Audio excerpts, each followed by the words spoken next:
Waking up early can be hard, but is there a reason for us starting our days early as we do? FST News interns Brooklyn Brown and Hannah DeZormi tell us more. The dreaded sound that wakes you from your peaceful sleep. Millions of people wake up in pure darkness. After fumbling around to turn their alarms off, they drag themselves out of bed and make coffee, eat breakfast, and hopefully take a shower.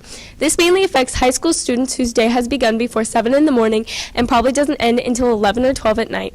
The schedules between schools are all somewhat different. Foothill starts at 7 and gets out at 1:16 with a 30-minute lunch break. Green Valley and Coronado start at 8 and get out at 2:11 with a 30-minute lunch break. Basic Academy schedule is the most different. Starts at 7 and gets out at 12:46 with about 40-minute classes and a 10-minute nutrition break. A 30-minute lunch is at the end of the day.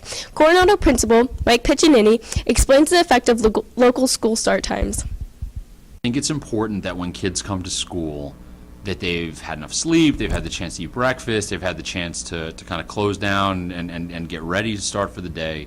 Considering most people are struggling to get out of bed, the idea of most high school students waking up refreshed, ready for school with full bellies seems a bit unrealistic. We asked Piccinini about his opinion on what an appropriate school start time should be. It just depends what your priority is. If your priority is about staying up late and hanging out with your friends, then 7 o'clock's a little bit early. If your priority is maintaining good grades and doing your schoolwork, sometimes your schoolwork takes you late into the night and you're up late doing homework. Foothill principal Lisa Burkhead gives us her opinion about getting out earlier than most schools around us. You know, getting out early does have its benefits, right? Because teachers leave at 2:01, and so they pretty much have the rest of the afternoon to do whatever they need to do, whether it's take care of their kids and those types of things and family obligations.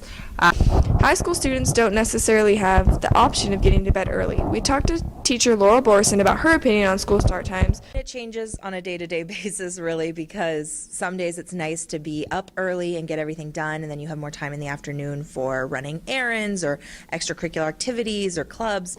But then some days getting up early is difficult. We all know that one student who constantly falls asleep in class, especially in first hour. Now, most of us know what it's like to be tired as we go throughout our daily activities. Piccinini agrees. There's no question about it. I get tired at work.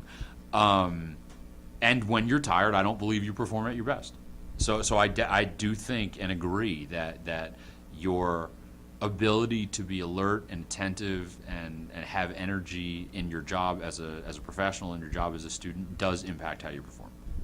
Foothill's graduation rate is 79%, Coronado's graduation is 93%, Silverado's is 78%, Green Valley's graduation rate is 88%, and Basic Academy's rate is 69%. For Brooklyn Brown and Hannah DeZormi, FST News.